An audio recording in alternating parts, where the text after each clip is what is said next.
Welcome back to Crackerjack Movie Chat. As always, I am your host, Peter J. McCluskey, joined by Robert Tombe. Hello. And Mr. Ritchie Salveta is joining us again. How you doing? So, guys, we're here to fulfill the promise that Robert and I laid down last week. We're here to, I suppose, sequelize our Stallone spotlight by doing his closest rival, I suppose you would say. So we're going to spotlight Mr. Arnold Schwarzenegger today. Yeah, I believe it. Yeah, he's basically the other dominant icon of action cinema for the last almost half century at this point. So I feel like we're going to have a lot of interesting films to talk about. So yeah, I suppose we'll just start again with favorite Arnold films. So Ritchie, you have the earliest one on the agenda, I'm pretty sure. So what have you picked today? Well, it's kind of hard for me because there was a couple of ones that you guys picked that were going to be like best for me, but then this was still up there though, Conan the Destroyer. So I've never actually seen the original one, Conan the Barbarian, but I had a board game when I was younger that was like based on like Conan and stuff. It's all different characters to do with that. So like maybe from the ages of like 8 to 12, I played that quite a lot. And then I bought Conan the Destroyer when I was about 12. So it was like one of my first DVDs that I had, because I started slowly collecting. I'd only maybe got a couple of DVDs like each year from then. So when I watched it, it was kind of like, I knew about Arnold Schwarzenegger, but I didn't know him to the way that I know him now. So I was kind of coming in from like a fresh angle watching it. It was completely different from what I'm used to seeing. Obviously, his appearance alone, he's like very muscly and like so he suits that kind of part. It's a lot of like sword fighting and stuff like that, defeating different creatures. Kind of the premise of the film is like he's got to take the Queen's niece and go through all this sort of like maze, like to kind of defeat different like creatures and stuff like that. And it's still like I've not seen it recently, but I have seen it a couple of times. And when I watched it again, like years on, it was still as good as ever, really. Like a good film, like a good solid 8 out of 10 film. And even if you're not kind of into that sort of fantasy type of stuff, I still think you would quite enjoy it, even if you're not particularly into that sort of thing. But you guys have seen it? Yeah, for me, I've never actually properly sat down and watched a Conan film from start to finish. It's always one of those kind of things. It's always the kind of film that I'll see bits of on TV, like over the years. Like I'll see bits of Conan the Barbarian, then bits of Conan the Destroyer. So can't really tell you what comes from where, but you know, it is as you say, it's like a fantasy by the way of the kind of fantasy that you just go in expecting some over-the-top action and some like sort of half-hearted histrionics, I suppose you'd say. And Arnold can pull that thing off. Like, obviously not the best actor in the world, but he's got the charisma to like just pull you along in that kind of beat them up kind of thing. So yeah, Conan, it's the kind of thing like it's not the kind of film I'd seek out, but if it's on, you know, I'll watch it. I mean, it's been a while since I've seen them, so to remember them. I mean, I remember them, but I don't remember what happens if you know what I mean. Like, you know, you get the films where you remember them, but if you ask me what happens, and I'll tell you I don't know. Like I see, and I get these films confused as well. Because is he not fighting a wizard or a warlock or an evil man in a mirror room in one of them? I remember that. I'm pretty sure that's the Destroyer because I've not seen the other one, but I remember that in Destroyer. Yeah, I know that Grace Jones was in at least one of them. She was probably in the two of them, and I could be well off. I'm certain she was in at least one of them. I do remember this like really athletic, massive woman with short hair in it. And that fits the Billy Grace Jones. No, they're great films. There's something about Conan. You go back, like they're far better than I've seen the Jason Momoa one, and yeah, I mean that doesn't feel right. doesn't have the charm of Arnie. You look past the fact that like, you go, he's not a very good actor, but you believe in him. Like all of America, you know he'll come good.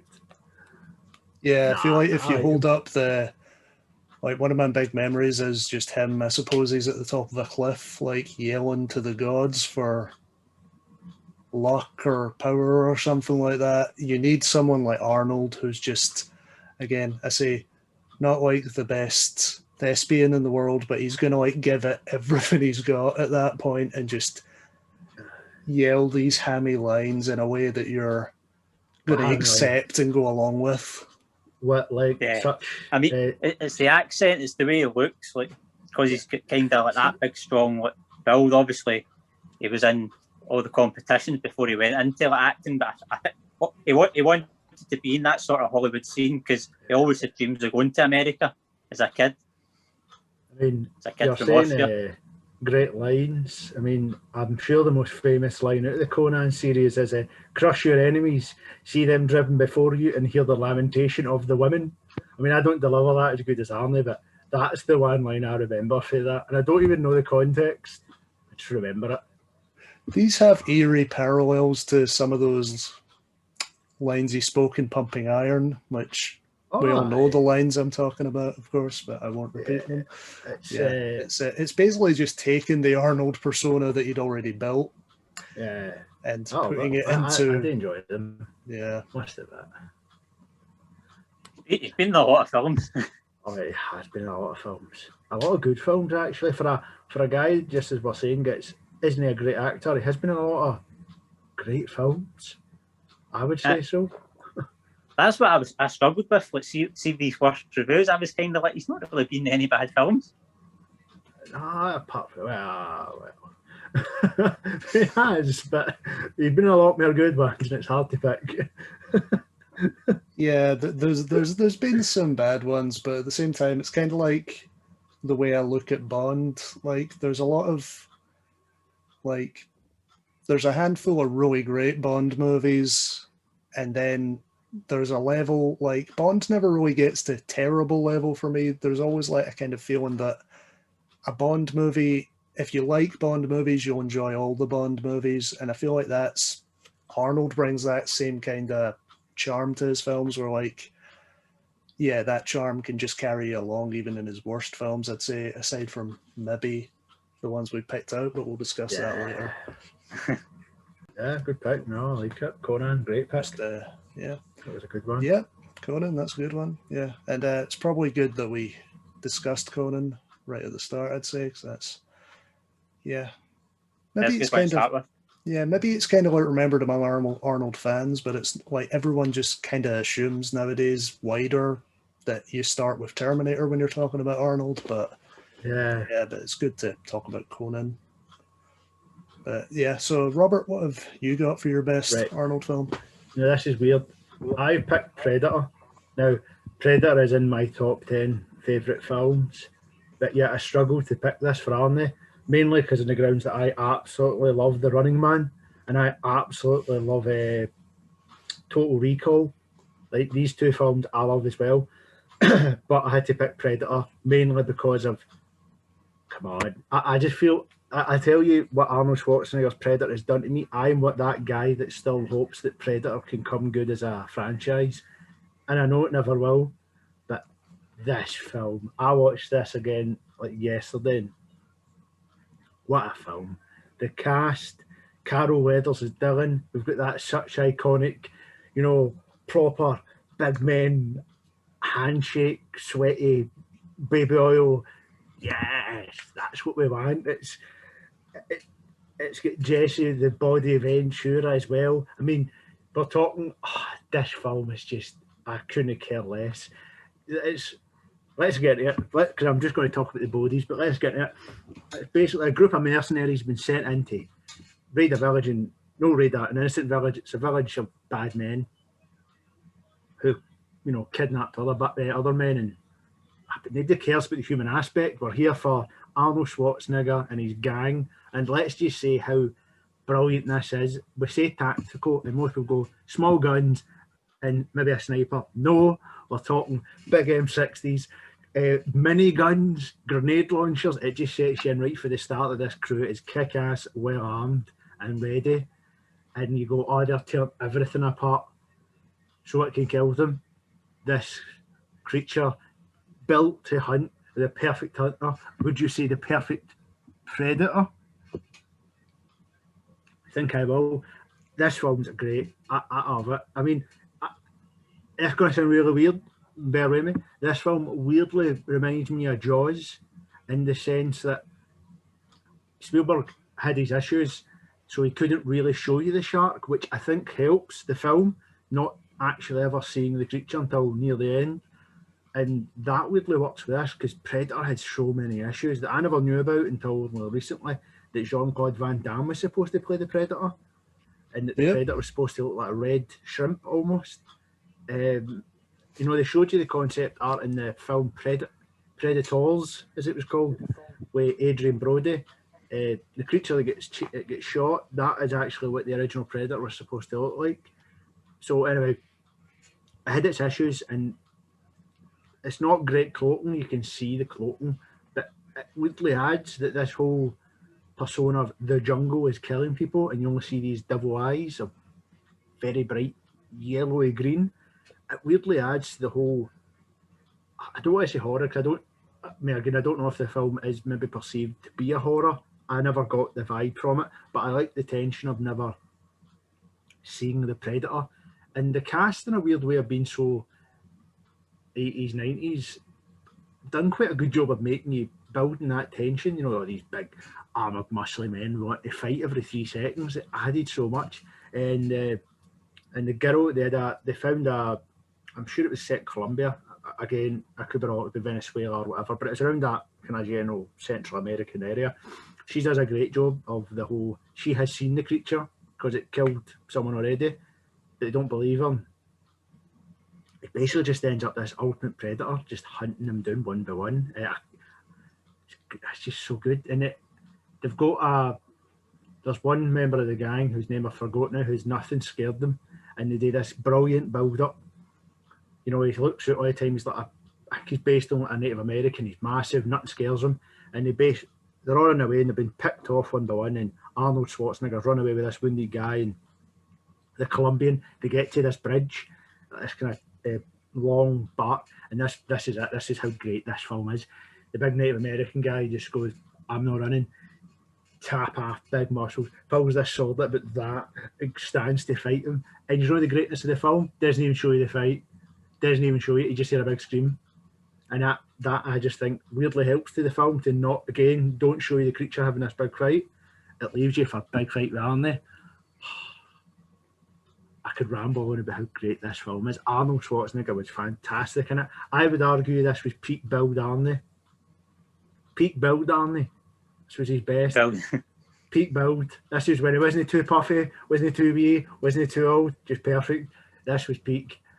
And I mean, they've even got that classic where, oh, Arnie's fell into the mud. Well, his shirt's off. Of course, money shot, boom, muscles out. Well, but it turns out that actually helps because the creature can't see him. And it just adds, then you get the big fight with Arnie and the creature, because that's what we want. We want to see the world's strongest man, the world's greatest human being fighting this creature from another Earth that's going to kill us all. But Arnie can save the day. Amazing. And then obviously you see the creature, he rips his mask off, and it's blah, blah, blah, blah, blah. We all know what Predator looks like, you know, the kind of that kind of thing going on. It's great. I'm so excited to explain it, because Predator's a film I could just watch all the time. I really could. I'm going to ramble. And you know what else is so great about Predator? It's got Arnie lines in it. And we all know what Arnie lines are. He kicks open the door, shoots a guy with a grenade launcher, says knock knock. Come on. That's what we want. I mean, I'm assuming we have seen Predator here, people. Oh yeah. I've seen it. We share my excitement here, don't we? Come on, it is. You know you want it, Peter. Yeah, this movie's awesome. Like, it's definitely a movie that like lives and dies. Like, as you say, really simple story that like in the wrong hands could be totally messed up. But I feel like it's all down to John McTiernan, the director, and the cast. Like, McTiernan, of course, made Die Hard right after this. So just want to like, I don't feel like he's brought up in like the great directors conversation enough, but like made like this movie, Die Hard, Hunt for Red October, all straight in a row, and like just three of arguably some of the greatest films involved in some brilliant franchises, or reasonable franchises, if you want to go. Yeah, definitely needs to be in the like conversation for best action directors anyway, and like yeah, Predator. It's just really primal, I suppose you'd say. Like cerebral's maybe not the right word, but it's really whittled down to this really just tense situation, which it's all about the filmmaking and those personalities. Like, and if we can just call out Arnold here, like really well cast film. Like these are all guys who like none of them are probably great actors. Like maybe Carl Weathers, like who obviously was Apollo Creed, but all of them you just buy as these badasses, and it's really a credit to Arnold that you buy him, that they would respect him as their leader, and that he comes across as someone who would command that respect. And like, yeah, this is like, it's probably just thought of as another Arnold film, but I feel like it's the next step after Terminator of really putting him into the, like Terminator obviously he was the villain in that first one, so, but this is the one that I feel like if it wasn't for Predator, we wouldn't have bought him as the leading man of his generation that we do, I suppose. Yeah, Predator is a great film. Yeah, he's not really seen as a villain anymore. Like I hadn't like Predator for me. Like I didn't see it when it came out. Like, but I just seen it like years later. So I've seen it a couple of times now. Larger than life characters. Like it's just so like, and it's got action, but not too much action. As in that there is a good little storyline to it as well. Like. Because when you watch films like that, you think it's just all out blood and fighting and stuff like that. But it's actually got a good storyline to it. Good film. Good film. Yeah. The one thing I think is weird is when it comes to these types of films, is it doesn't really delve on the human too much. It doesn't. Like sometimes for these films, I think when they talk to the humans and try to make you fall in love with them, it just kind of washes the storyline away. Whereas it is such a simple storyline, and it just seems to be everything's gone bad and it's what's causing it, or it's this big creature that's killing everybody. I think what makes Predator weirdly so classic, I would say, is the franchise. I don't think it's ever really lifted for that. Like Predator 2 was actually okay. I didn't really have an issue. I mean, it's no Predator. Fair enough. It's all right. I don't mind Predator 2. I just wish Arnie was in it. But then that's it for me. I like Predators. I actually didn't mind it again. I liked it. I got its flaws. I like where they're going, and I forgot what the last one was called, or was that called Predators? It was The Predator. Yeah. Yeah, but that's where they really played with the whole subspecies, and there was different types, and that storyline just got really lost to me. I felt like there could have been a storyline there, but that one was weird. But it's just, I think that's why this one's so good, because they always say Predator and Aliens. They seem to compare these two franchises together. Hence why we've had Alien versus Predator. Maybe less said about the films, the better, because I think they're still on a shaky nail, aren't they? There's a little bit. Yeah, they're weird. I didn't really mind the first one so much. I did actually, but the second one's just. Anyway, but I'm not the second one's an abomination against mankind. Let's just say that. The second one is some of the kills are pretty good. If it just wasn't so dark, it was such a. And when I say dark, I don't mean dark tonal film. I mean lighting. It was such a dark lighted film that I couldn't see these awesome kills. I mean, the storyline's rubbish and the artwork's pretty cool, but the Predator series, it just has never lifted. And yet, look at what it's came for. The first film was fantastic. I don't get why it couldn't have had I'm actually an Aliens franchise, although I'm, be honest with you, I only think the first two are the only good films at the whole franchise. But that's another point for another topic, maybe. But yeah, I think that's one of these films. Arnie's good in it. The film's great. Perfect. Much like Total Recall and Running Man, the films are great. He's great in it. It was a hard pick for me. It was a hard pick, but I think I picked right. So as for me, like, I was thinking my pick is like the pinnacle of Arnie's career, but I feel like it may actually be his last classic now that I think of it. Like, as you say, like Predator was before this, Total Recall's before this, Running Man's before this. So this is kind of like the last hurrah, I suppose, as far as like indisputable great films goes. I'm going with Terminator 2, and this is like more than just a great film for me. This is a film that like changed like me. I'd say it's one of the few films that actually changed me as a person and how I watch movies. Like the idea that like you could.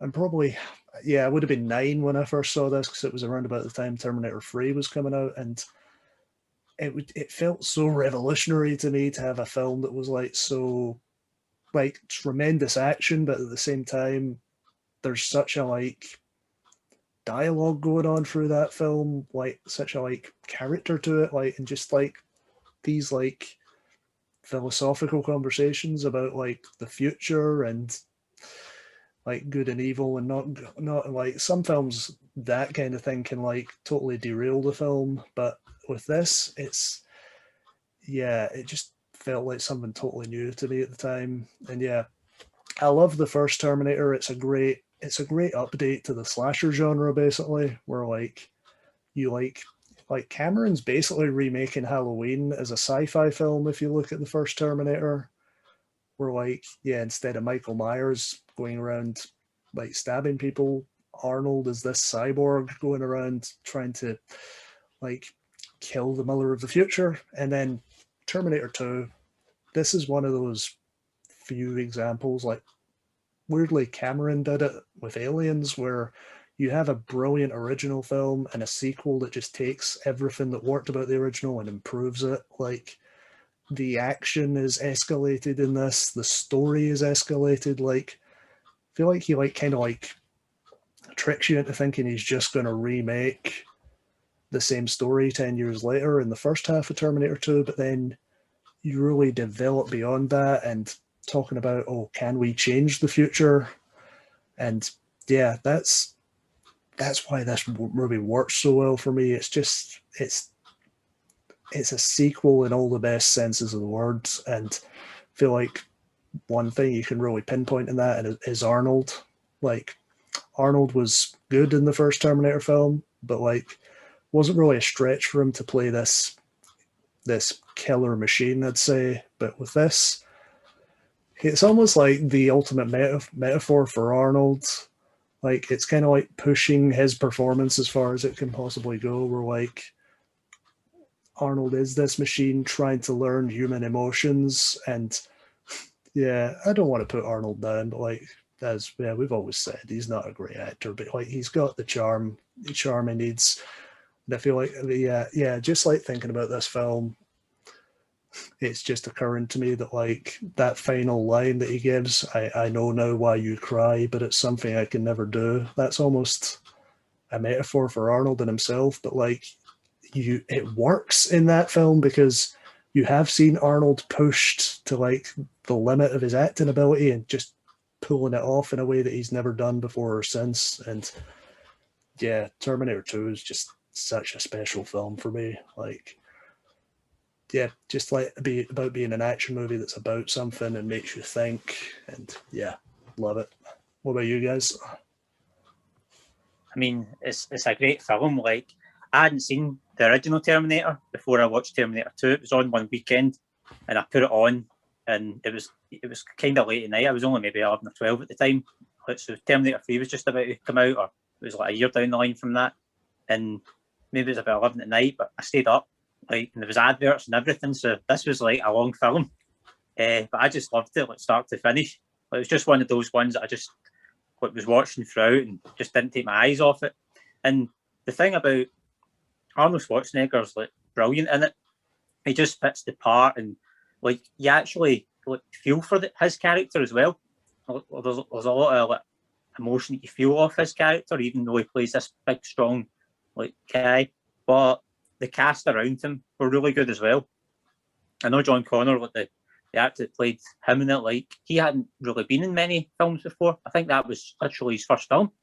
Like he just got like casted in, like think he got picked off the street or something. Like one of the directors or producers, like seen him, he kind of looked the part and stuff, and they got him in. He was doing his lines well and stuff like that. Like, so Arnold had a good cast around him. And the first Terminator's a good film. Like, it's a good, solid, strong film. But like, the problem I had was because I had watched Terminator 2 first and then went back to Terminator, like, I still enjoyed it, but Terminator 2's got that special feeling for me. Like, that's the one that's like hands down the best for me. Like, all the other ones, like the first one, the third one, like that, they're all good, but that one's just like, that's really top notch.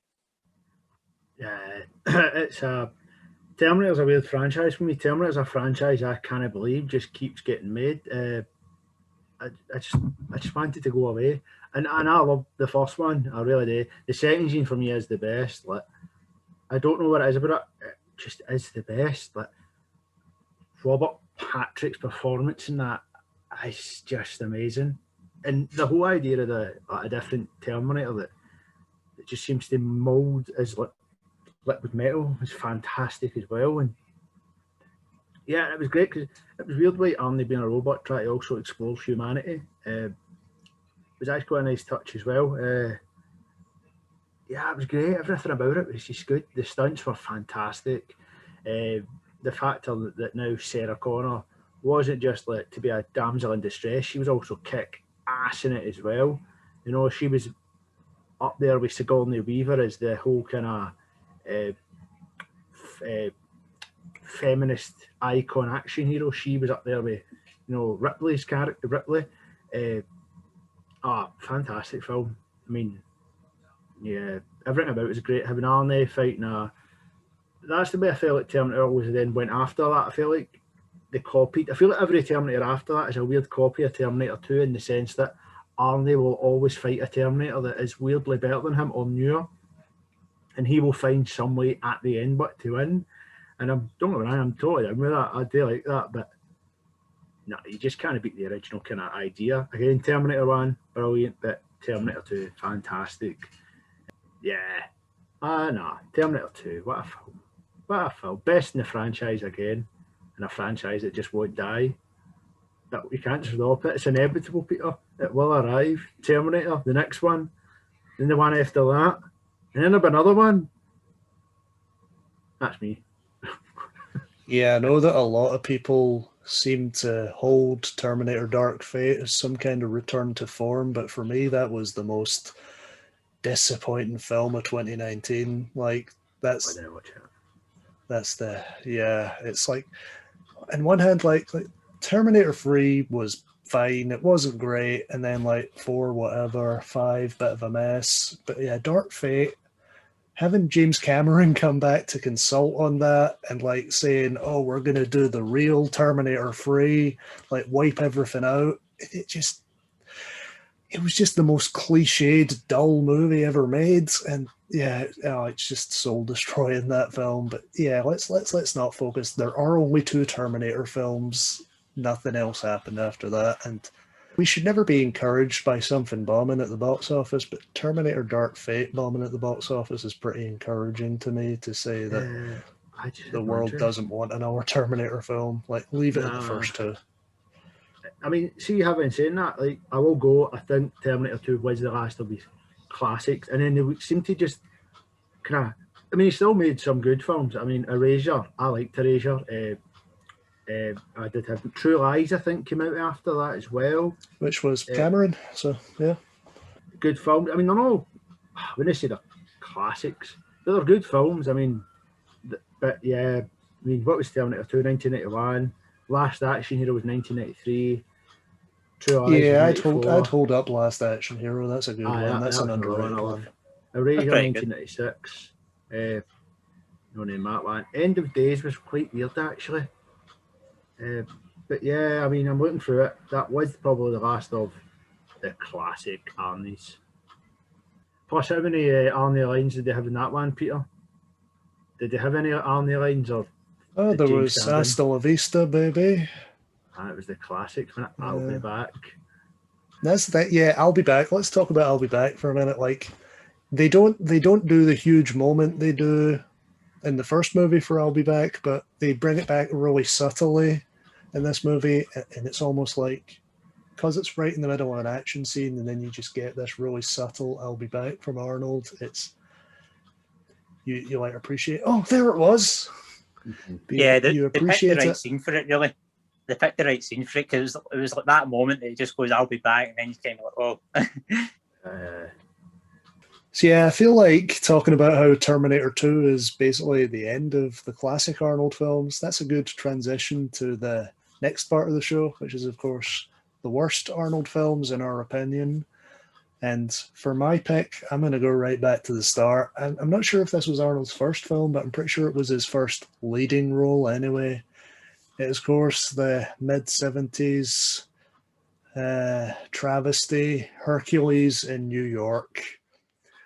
And if you don't know what this film is, it's basically a fairly low-budget, very loose retelling of the Hercules mythos, where Hercules, of course played by our friend Arnold, comes down to Earth and ends up in modern-day Manhattan and just gets involved in the like stuff like just like sports and stuff there. And yeah, it's basically an attempt to do a broad comedy Hercules film, and this film's awful, guys. This is one of the worst films I have ever seen. Like, I feel like my dad or someone probably put this on when I was a kid because, you know, I love Terminator. So just thought, hey, it's a Hercules film with Arnold Schwarzenegger in it. Watch this.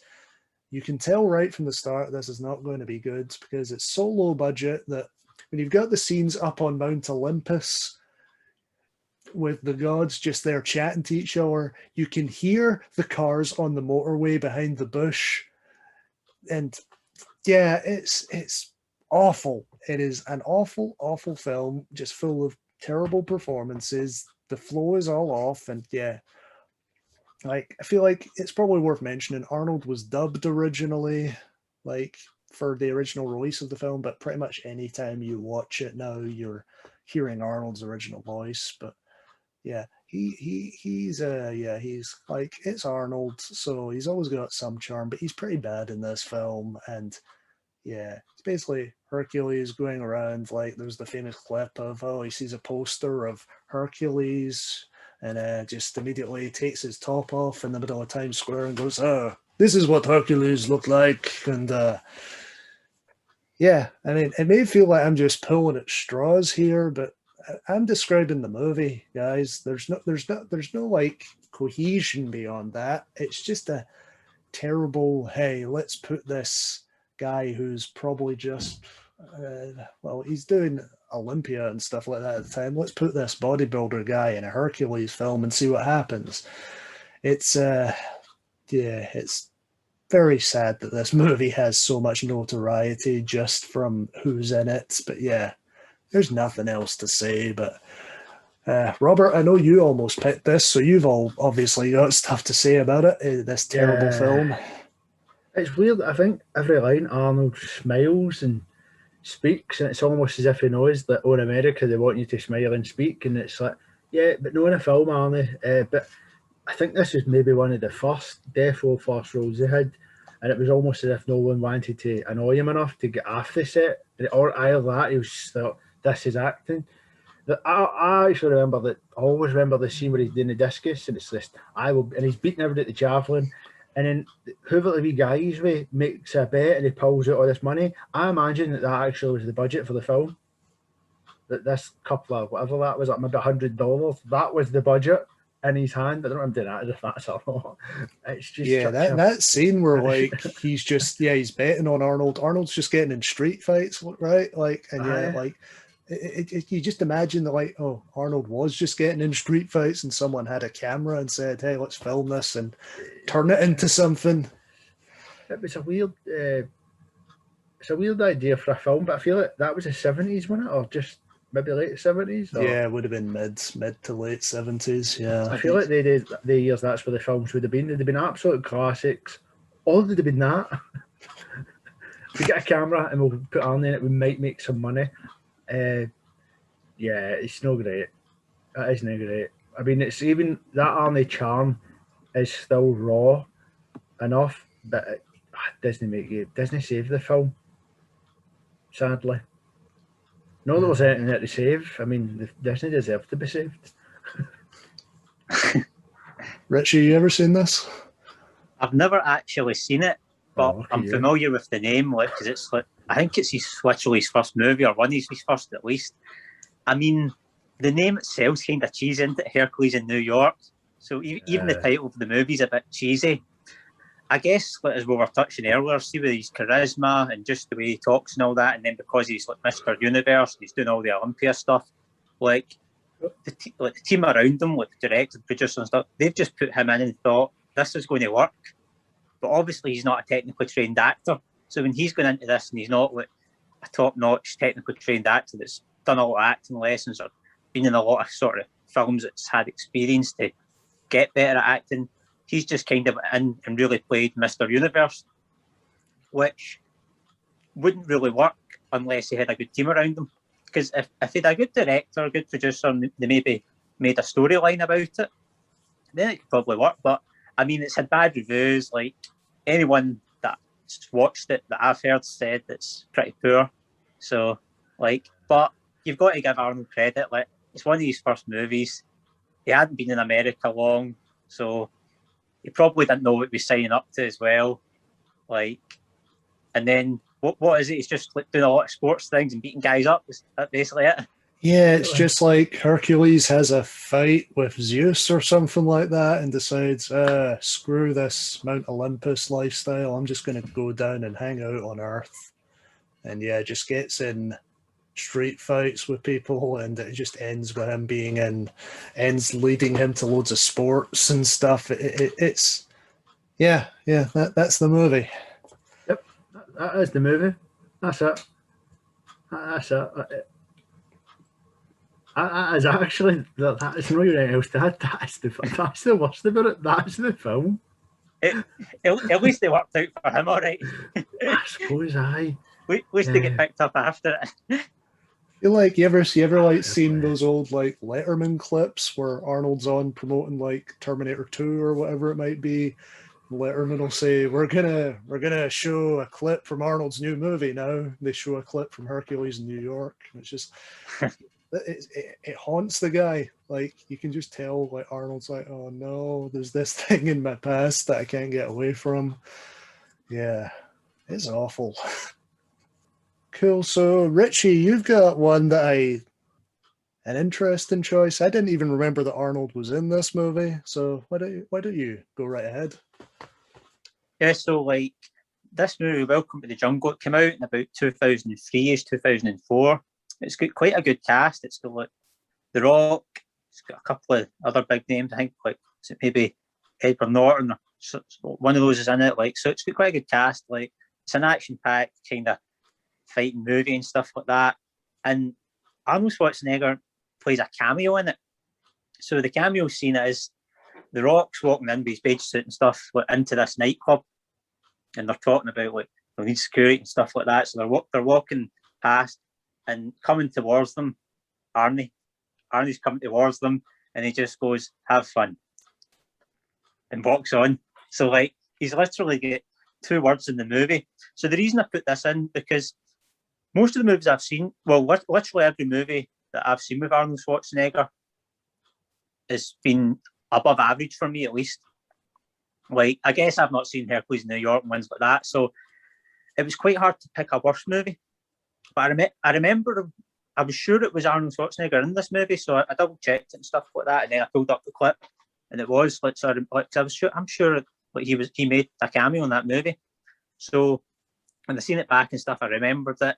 And the reason that it's the worst for me is just because of the length of time that he was in the movie. I thought they could actually played a part from, like he could actually done a bit more in the nightclub and stuff like that, and maybe they could have created a better character for him, essentially. I guess they just wanted them in a couple of words and that was it.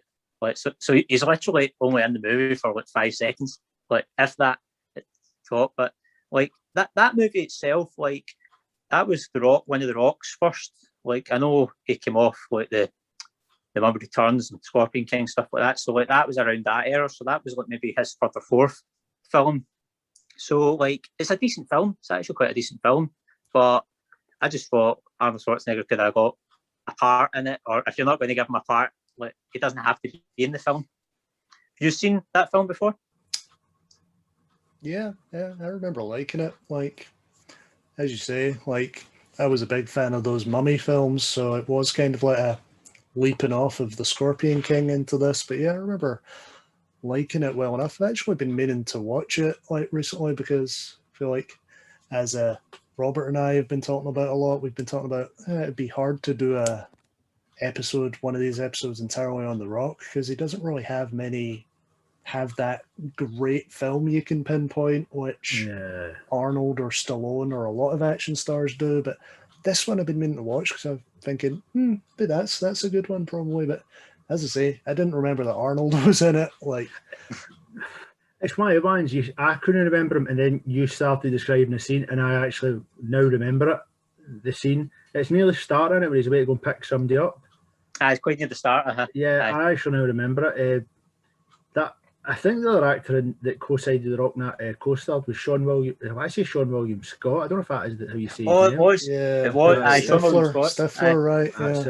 That's it. A weird film.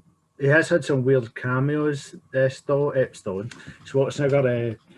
I mean, because I went around the world in 80 days. He played a Turkish prince or something in that. That was a weird thing. It feels like that's what he was doing around this time. Like he was just cameoing in other people's movies because like maybe he was thinking, I know I'm going to be governor in a couple of years, but I want to keep my options open at the same time because I mean, obviously this cameo in The Rundown, Welcome to the Jungle is like we all know that's kind of like him saying to The Rock, "Oh, I can like pass the torch to you as the next action star." But yeah, you at least need to. God help me, why am I thinking this? I don't know why I saw this film, the 2017 Baywatch, where you bring back Hasselhoff, not a great film, but like at least there was a winking sense of humor to the way they brought Hasselhoff back in that film, and but with this it just sounds like, again, I need to watch the film again, but it just sounds like no thought was put into this.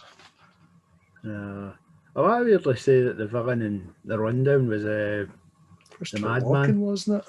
Yeah, I want to say it was Walken, but I don't know if I'm getting mixed up with Kangaroo Jack when I say that, but I think I'm right as well. He may have been in both. Oh, I know he was in Kangaroo Jack, I'm 100% know that, but The Rundown's The Rundown or Welcome to the Jungle, I mean, whatever name you want to go by, it's a weird film. I don't know what it is about it. I thought it was decent enough, but I guess as you're saying, Arnold Schwarzenegger probably tried to go into the politics and stuff like that. He was they were probably asking him for parts, and then he was saying, "Okay, I'll just do a little appearance." So he was kind of just to keep the kind of film thing going. But I'd like to see him get a part in that, a proper part. Yeah, compare that to his cameo in Expendables, and doesn't hold water really. So, Robert, what have you got for worst Arnold film? I'm going with Killing Gunther. I don't know if you've heard it. This is one of these weird ones where we pick weird bad films, and we usually have a debate whether the film's bad or he was bad in it, and the film's bad. Arnold's weirdly quite good in it. Well, not good in it. The plot is Arnold is Gunther. He is the super assassin, the big daddy. He's a hero, he's an icon amongst the assassin world. And it's one of these mockumentaries, which I'm a hit and miss with mockumentaries. They can be funny. Don't get me wrong. They can also be really rubbish. And this is it. It's from the former SNL performer Killam, or I don't really remember him. I don't like SNL, so that wasn't a great start for me. But in the trailer, I really wanted to see this because I thought, in my head, this is how I envisioned this film, that Arnold was going to be in these situations where somebody was trying to kill him and he'd fight them off, and it'd be a comedy, he might kill them in stupid ways. It was never that. Arnold was not really even in it. And you can't really give you a trailer or give you all this hint that, oh, it's going to follow him and you're going to see all these other assassins being interviewed and then try and kill him. And it was never like that. So basically it's kill him also, as well as directing, it plays the lead role where he wants the sorry, I've got to cut my tongue. Where he wants to become the main assassin in the world by killing the big assassin. So his reputation would be quite big. But his girlfriend, who's Colby Smulders, who's actually the guy's real life girlfriend. I don't know, at the time it was. I don't know if it still is, whatever. She actually has a fling with Gunther when they broke up, so he's got a personal jealousy. So in the mind you're going, I could see where this could be funny. And then it just goes. The guy kind of gets like a big, and a crew around him, but it's the typical, he's got an explosive expert who's pretty bumbling, and it's just that kind of classic cliche rubbish that we're used to by now. Like, oh, he's meant to be an explosive guy, he's meant to have fingers, but he's bumbling and he's clumsy. And yeah, I mean, I don't know, I can see how it can be funny, but at the same time, it's worn out. It's the female sharpshooter, but yeah, her thing is she's got an overprotective father who's there all the time. Yeah. And then it's the technology expert who's no good at it. He can't work technology. So it's like they've all got apparently a skill, but they've all got a bad thing with them. Yeah. There's wee Russians that have got anger issues. It's basically just, and it's this film crew, and it's what I'm saying, it's this mockumentary, which is just, as I say, they're hitting a miss, but it feels so forced, and it's no funny. The comedy is dreadful, and then this is what I'm saying. Well, we pick films where the film's bad, but maybe aren't the character or who we're spotlight isn't so bad, and this is weirdly it.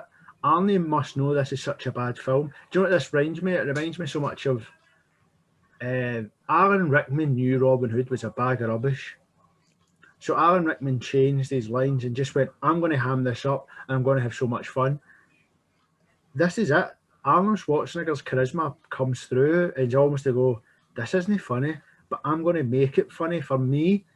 So Arnie's kind of, maybe he's been a bit selfish. Maybe he goes, I don't care if the audience won't get it because I don't really get it, but I'll make this funny for myself. So if I have a good laugh, then, oh well. And this is it. He actually is weirdly good in it. That's where the craziness seems to work. He starts singing, he pops up in all these really weird outfits and weird haircuts in every scene, which I feel like Arnie's going, I'll change my hair now. Why? Well, why no? It's almost like this. It's like, I'll have a biker's outfit on, but next now I'm going to be dressed up as a businessman. Why? Why not? It's stuff like that. And he weirdly starts singing folk music in it. And I don't know if that was ever wrote into the script. Again, maybe this is like an Alan Rickman moment where Arnold Schwarzenegger's went, I'll do what I want.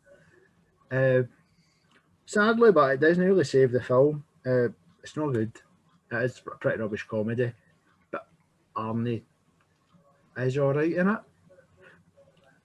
It is like Robin Hood. It's not a great film. But Alan Rickman kind of is alright in it. It's one of the ones. It's not a great film at all. But Schwarzenegger is alright in it. And I get comedy's a weird thing. Some people might like it. And I've got no doubt people probably do enjoy this film. Fair enough. But nah, not for me. But Arnie was great in it. I mean, I feel like I need to just say it. Great is a strong word, actually. Arnie knows this is rubbish. And he just went, I'm going to have a laugh. And yeah, fair play to him. That's all I've really got to say. I don't know if you've had the pleasure. No, I've not seen this one. I feel like this is a recent Arnold film, right? This is like post Governor time. I think this was after like Sabotage, or maybe before Sabotage, which was actually no bad film. I don't mind Sabotage, but nah, this is. Yeah, I've missed a lot of Arnold's recent films because it felt like right after he left office, there was a feeling of, yes, we're getting Arnold back. He can like star in good, like start starring in films again. But then he hasn't made a good film really since he left office. Like, he should be in better films than he is the thing. Like, he should be getting, even if not great films, a higher caliber, but it feels like he's just scraping the bottom of the barrel with everything he's doing, and yes, kind of sad to me. So yeah, I feel like this will be one of those, one that will be missed forever. Ed Travis, who does a lot of comedy reviews, says this is the worst kind of bad movie. So I mean, take of that how you will. I guess at the stage he's at, he's done so many movies that he's probably just picking and choosing, but he should probably pick a bit better. Like, I've not seen any of the kind of recent ones, like the last couple of years. Like, again, I've not seen that film in particular. But he's done so many like good classic films that, like, I guess like those ones, it's maybe not to do with him, it's just to do with the actual movie he's picked. Like the team around him, production and stuff like that. He's actually been in some good comedies as well. So I mean, I don't know. I mean, when this trailer came out, it really implied that you were going to be following Arnie, and it was going to be him getting stuck in all these hijinks, and it wasn't. And it was and that's not how it is.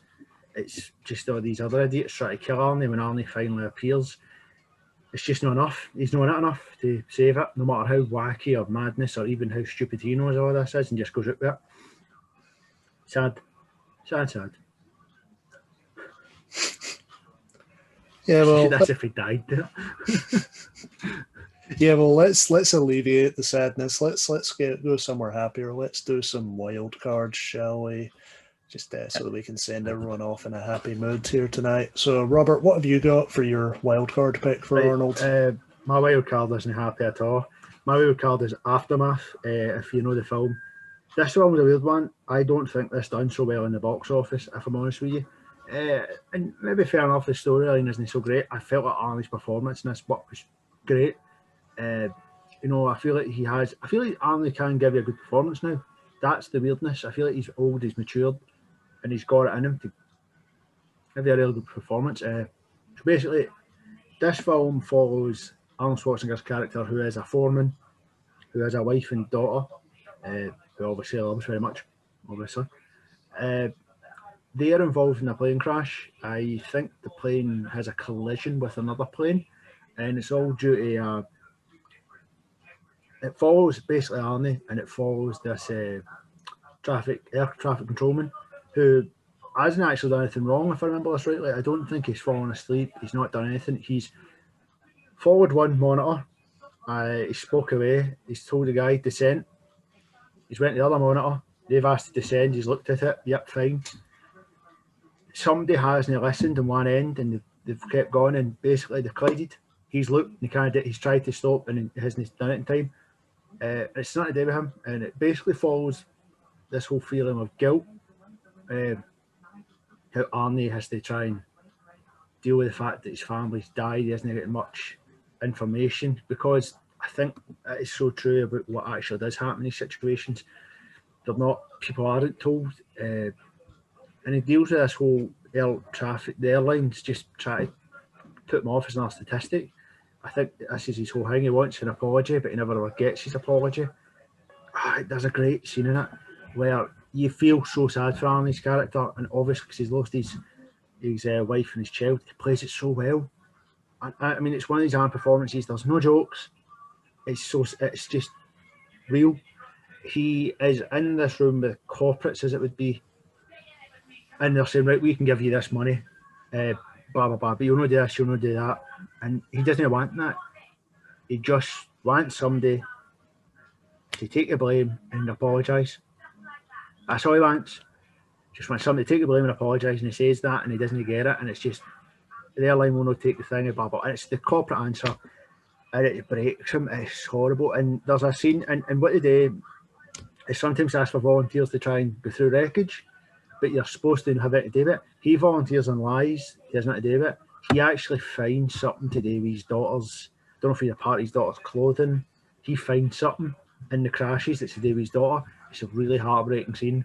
The film, I actually don't get why the film didn't do so well. I didn't need to watch it again, but I don't know if it was a pace, and I don't know. But it starts to follow both sides. The other guy the traffic control's house has been wrecked. He's in pressure. People are calling him a murderer. essentially die, you know, that man's not done anything. Something's happened in his watch, but it's not to do with him. You feel sorry for his character as well. The film is weirdly early on. This guy lives himself now, but he's weirdly getting in contact with his wife and his child. He lost his wife and his child through all the pressures and his stress and all that. They're kind of slowly coming back to him, and it shows you Arnold Schwarzenegger getting his life back together. He's now back constructing, living a happy life as much as he can, and he gets a bit of information about where this guy lives, and then the film just seems to change. It then just goes to be this kind of acceptance and moving on. People rebuilding their lives to this weird revenge line, where Arnold gets his revenge, and it's weird because you're left with this line where he's standing with a gun, and you're thinking, you'll no do it. Again, it's pure spoilers here, sorry.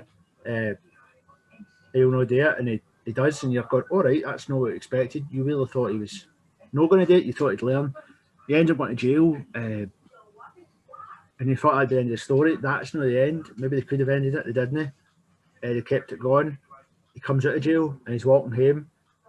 He's an old man now, and then he's confronted by the son of the guy that he shot.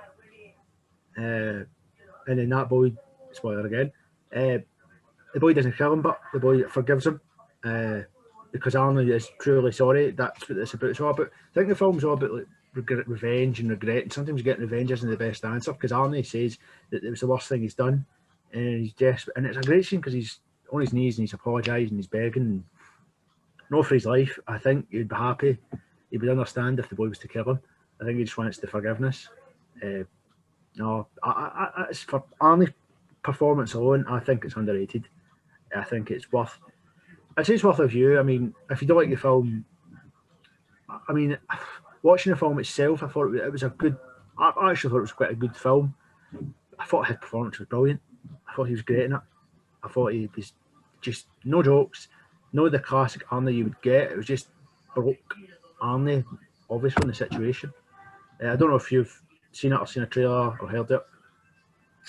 No, I've never even heard of this one, but these are, as I've said, I've not watched any recent Arnold films, but these are the ones that are more interesting to me, the ones where he's not just doing an action film. Like I didn't see this one either, but Maggie, that film where he was the parent of the girl who's bit by a zombie, like that's one I want to watch as well, because that seems like Arnold stretching a bit. Like I've heard mixed things about that, but this and Maggie are ones where it's like, yeah, I'd be quite interested in watching them just to see Arnold doing something a bit different. Yeah. I mean, his acting's superb, isn't it? I think it's as real as he could be. It is pushing that, you know, his wife died. It's not like collateral damage where he's got an obvious vengeance and he goes for it and he's hunting down people in Venezuela and Colombia and all that. It's not like that, because it's just pretty sad, actually. I mean, I suppose it is the real life plight of people who have been involved in air traffic collisions. They don't get their answers. They just want somebody to apologise, and he just get it. That's what he wanted. He just wanted somebody to say sorry. That was it. I've never seen this film, but it does sound good. Like normally, kind of plane crash type films are interesting anyway, and Arnold in one, it's a bit different, because normally you were saying, Peter, like he's in all these action films or over the top and all about the way that he looks, the way that he is, like big muscles and all that, but maybe it's taking it back a bit and really getting to know him, and it delves into like an actual character and make more of a drama. That's the way it comes across, more of a drama. Like, but I guess he's maybe trying different roles out. Like he's done so many films now, he's just maybe trying to do a couple of different genres and stuff. Yeah, that's a good choice. I feel like I'll probably check that out at some point.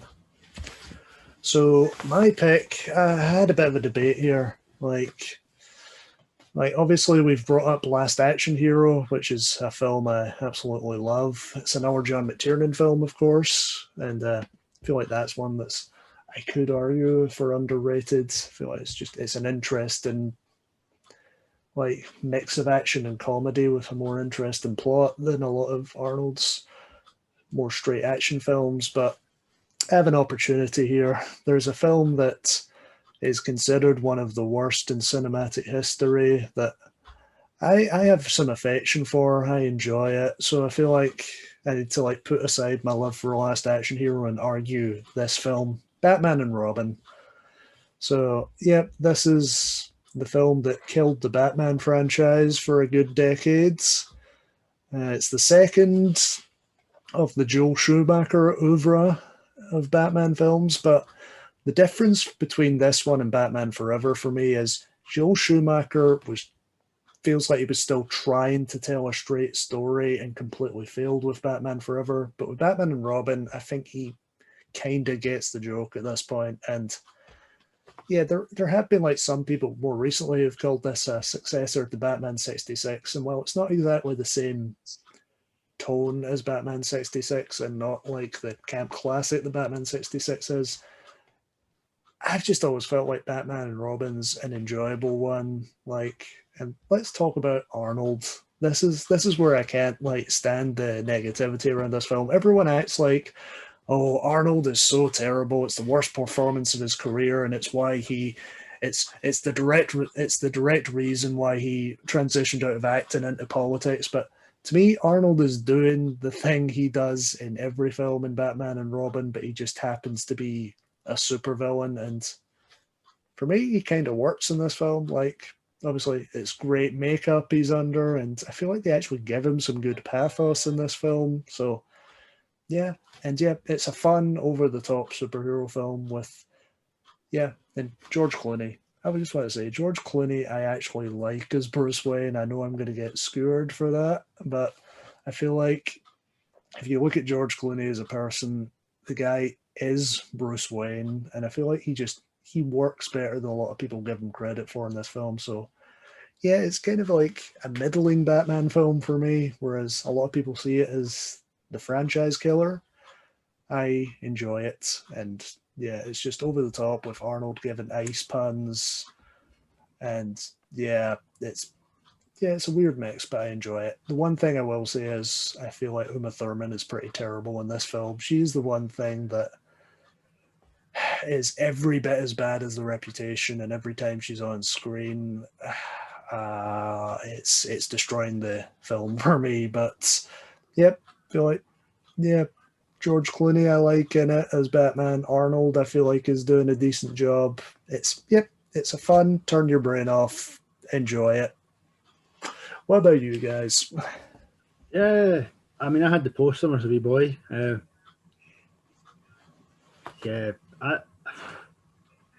is a weird, late, enjoyable film. It's not a good film, but Arnold Schwarzenegger I don't think was bad in it. I mean, I really enjoy the Dr. Freeze character because of he is. I mean, now I wouldn't play him anything like the way Schwarzenegger played it. I wouldn't have that, but I enjoy Schwarzenegger's attempt. For the film, he was perfect because the film was campy, so he was perfect. I mean, I couldn't. The effects he had was brilliant. The costumes brilliant. The makeup was brilliant. He was brilliant in it. Like, you have to give him it. He was great. Uma Thurman, you're totally right, was terrible, and she gets away with it because she's Uma Thurman, but she was rubbish in it. Rubbish. I feel like Uma Thurman gets away with a lot of bad performances. Like, see, I love her in Pulp Fiction, love her in Kill Bill, and more recently loved her in the Von Trier film Nymphomaniac. She has a really like standout scene in that film. But there's a lot of films where like this film and the remake of The Producers comes to mind where she's just terrible. So like she goes back and forth in acting ability for me. But this is even in this horrible performance. Yeah, she was terrible. She was. And this one as well, they do kind of go with that Dr. Freeze's wife type storyline as well, which is a great addition because for me, Dr. Freeze is never a villain now. That storyline, adding that in, he's no longer a villain. He's doing what everybody else would do to protect the one they love. And Arnold plays that, I think, quite well for the campiness that's grown in the film. His jokes are fantastic. Arnie is the man in this film. Big up Arnie. I really like Batman and Robin. Like from that era, that's my favourite one. That's my favourite one. Like I just like the cast. I like the characters. Like I had the poster as well. Like so, I guess that like, the whole franchise of it and the whole like the action figures and stuff. I had Mr. Freeze action figures, so like I think maybe just the age I was at and stuff. Like because I'd bought like the 80s Batman. Like, I bought the DVDs and then I started going to these ones. But I really like Batman Forever. But then Batman and Robin even like eclipsed that. Like, I was just a big fan. Like, and I guess because I knew like the cast in it as well. Like, that was an appeal. And then they almost made those films more suited for kids or like early teenagers, stuff like that, which I think was a good thing, because now when you see Batman, it's a bit too dark for kids. It's a bit too dark and too serious. Like that was a fun era. Like, I really enjoyed that film. Yeah, I'll just throw it there. I absolutely hated Batman Forever, which is weird that I do like Batman and Robin, because like, yeah, love the two Burton films, but then for me, Schumacher comes in. Schumacher made The Lost Boys, of course, which is, I know you love that film, Ritchie. I love that film, and like, I feel like if you told me after the two Burton films that the guy who made The Lost Boys is doing Batman, I would have thought that could work. But like, Batman Forever is just, it's a film that gets everything wrong for me. But like, Batman and Robin, they get back to that fun for me. Like, it's just, yeah, it's just sort of another day in the life of Batman kind of thing. It's never going to like be the most groundbreaking or best made Batman film, but it's a decent one for me. So that's why I feel like, since it is considered one of the worst films of the 90s at this point, I feel like I do need to put aside Last Action Hero, which I also love, and just say, yeah, today I defend Batman and Robin. Yeah, I like it. So yeah, Ritchie, what do you have? I feel like you have a fun one to send us off on wildcards. Yeah, fun wildcard here. Jingle All the Way, a Christmas classic. So I didn't actually see this, like I'd said, I'd watched Terminators and stuff when I was a kid, but I seen this about 2012, like one Christmas it was on, and I thought, God, Arnold Schwarzenegger in a Christmas film, like, all right, I'll check it out. Like, it was really good. That quite a family-friendly, fun film. Basically, it's about, he's a dad and he doesn't spend much time with his kid. So he promises his kid, like, for Christmas, he's going to get him like the brand new toy, like Turbo Man, like it's out. Like, so he says, I promise I'll get it for Christmas and stuff. So obviously the kids ecstatic that, and like, oh, like, my dad's made a big promise, he's going to get this toy. But when he goes to all the stores, like, everywhere's sold out, he can't get it, he's hunting everywhere, so he's going crazy.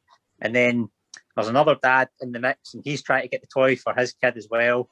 So he ends up, like, he's at one store one night, and then the police arrest him and stuff like that. But he manages to talk his way out of that. So it really takes him like ages to get the toy, and then because his kid's found out that he's not going to like get it and stuff, like the kid's angry. So like he's kind of down again, and then he says, "No, I'm definitely going to get this Turbo Man." And then he's at a big parade, like, so there's a big parade at the end and stuff, like, and someone, like, so he's still trying to get this toy and like try to make up with his like kid at the time. And one of the guys that's like hosting the parade or something like that, like, they think like he's like the real life like Turbo Man that's like there for the occasion. So he ends up getting all the sort of applaud and all that, and then turns out in the end that the son and father make the makeup and stuff, and the son sees him as the superhero, which he hadn't done before, because he was always kind of against his dad and stuff. So it's a happy ending. I mean, other than a Christmas film, like, it should have been in more. Like, it should have been in more Christmas films, because for a guy that's like really action packed and a lot of action films, like, it's good to see him just in a lighter film. And just that voice alone in the Christmas film, like, just his accent, like, it's just makes it a fun film to watch. You guys seen it before, I take it? Oh yeah. It's stunning me, because I feel like you and I have talked about Arnold a lot just in general, and I never knew you hadn't seen Jingle All the Way until 2012. That's incredible to me. Like, this is a perennial for me. Like, I feel like it's definitely one of those cases where it was kind of dismissed at the time as, oh, Arnold's doing a silly comedy. But yeah, I feel like this is one of those cases where the generation who grows up on on kids' films get to designate what the classics are for their generation. So it takes a few years for those films to emerge as classics. But this is one that I feel like everyone from our generation saw at some point or another, which, yeah, I love this film. Like Arnold, as you say, with that voice, he's like he's the perfect stressed parent in a Christmas movie. And yeah, it's just fun to see him running around town looking for the Turbo Man, and like it gets fairly violent. Let's just say that, like, for a Christmas kids film. It's like there's the moments where like he's like they're in the shop and it's the department store and it's turned into like a massive riot, and Arnold's breaking out like the little go-kart and trying to trip the other guy with it and saying, "This is war now." Yeah, it's a fun movie, but yeah, it's just fun seeing all these situations that would get Arnold arrested in real life. But yeah, and also that parade scene at the end, for a comedy, it's a fairly decent little action scene with like some decent effects where, yeah, obviously he's been unwittingly roped into being the Turbo Man in this parade, and our dad has dressed up as Turbo Man's nemesis, and it turns into this superhero parody fight. And yeah, it's a fun film. It's one I try to turn on every Christmas. Yeah, it's a good one. Like it. I have seen it, but it's been a while, so I do remember. I remember that scene described where he is like dressed up as Turbo Man. I always remember that because it comes up in one of his like catchphrases. Did you want to say it's Turbo Time? It's Turbo Time, yeah. Yeah, I remember seeing the film I've not seen in years, so I'm really lost in certain moments. That isn't the film either where he said put the cookies down, don't you know? Yes, it is. Yeah, it is. It's where he's like he's phoning home to let his wife know he'll be home at a certain point, and the neighbor who's trying to hit on her the full movie is in there. He's just going on about how brilliant her cookies are, and Arnold just bursts out with, "Put the cookie down! No!" Best sound ever. Oh, he hates that guy. Yeah, that's upset. It's been a while. It is actually a classic in the sense that I can't remember it because it's been a while since I've seen it, but I know it is a good film. God, that's a good shout. That is a good, I like that pick. I might watch that.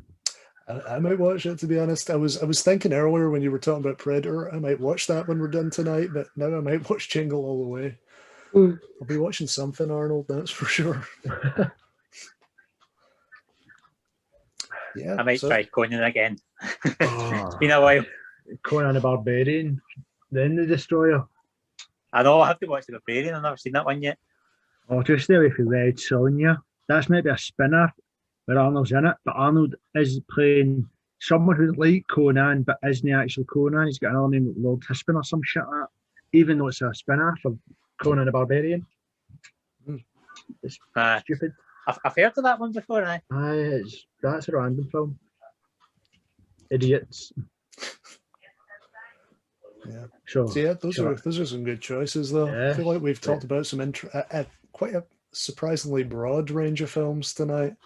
So do we have any honourable mentions? Oh my goodness, we've missed out Kindergarten Cop. We have. That's an interesting one. That's a fun little one. That's one of the ones who's got many memorable lines. You know, it's not a tumour. Who's your daddy and what does he do? There is no bathroom. Shut up, all that. Here's a weird one. Do you give twins a wide or a high perch? Or is that's two twins? Here's the thing. I've seen Twins and I remember scenes from it, but I cannot tell you what I thought about that movie. It's been so long. So yeah. Well, prepare to see it again because I think they're making a trilogy. See, somebody joked and Dan DeVito says, "No, we are actually maybe doing it." Where it's him, Eddie Murphy, and Arnie, and it's meant to be a trilogy. It's meant to be triplets. Triplets, yeah. I feel like they've been talking about that for a decade, though. Yeah. So who knows if they'll actually make it? But yeah.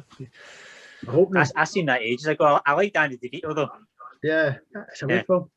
Then did he not return in a film where he was pregnant? Was it Junior? Junior, yeah. I never seen that. Me neither. Goodness. Yeah, but don't think I wanted to see a pregnant Arnie, if I'm honest with you. I don't know. I feel like that's just one of those things that shows up on Arnold quotes compilations where you just suddenly get the "I'm pregnant." You're like, wait, what? What is this film? Junior. Okay, I've never seen that. I don't think there's any other films I can think of. We have mentioned some. What we mentioned, Total Recall, brilliant film. We've mentioned The Running Man. We've mentioned Erasure, half thingy. True Lies, we did give you mention it.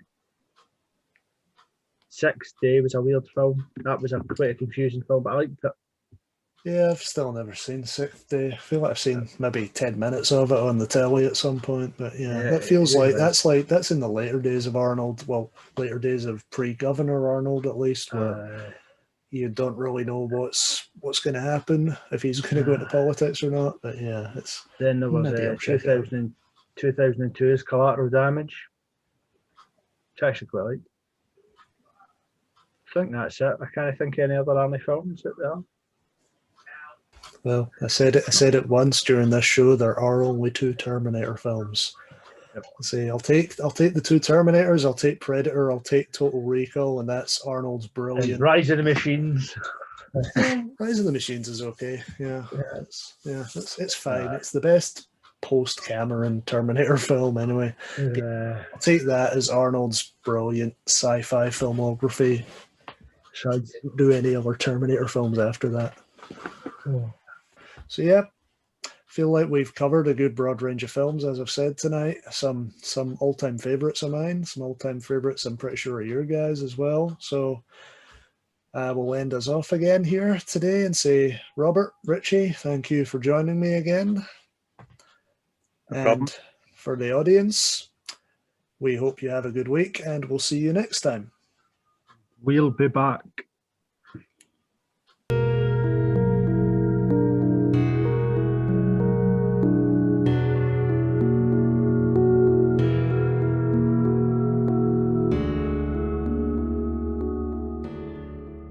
You bastard. There we go. Yeah, right. There we go. That was easy enough, wasn't it? I pressed record 15 times and now it's recording. And Mr. Ritchie Salveta. I feel like you've gone quiet again there, Ritchie.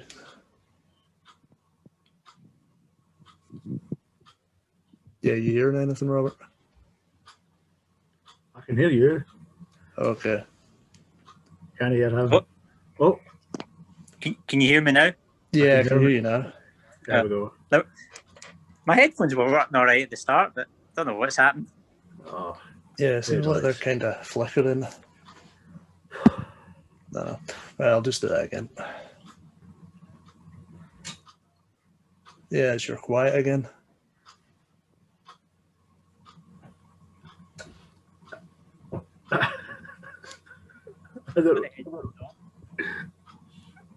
Now you sound like you're far away. It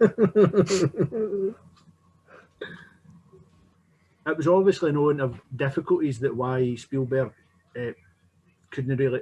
Aye, that was a Spielberg film, wasn't it, George? I've now said that, and I'm like, God, was it Spielberg? Yep. Yeah, was I don't know why in my head I was going, might be Cameron, but it's not. I don't know why. Plus, another topic just to touch on Terminator 2. The music's great as well. Yeah. The soundtrack's just fantastic. I fucking love Terminator soundtrack. What a soundtrack. Just gets you going. Just that bit. Oh. It makes tough men cry, let's put it that way, Robert. It makes Arnie melt himself in hot butter. We hope you have a good week and we'll see you next time. We'll be back.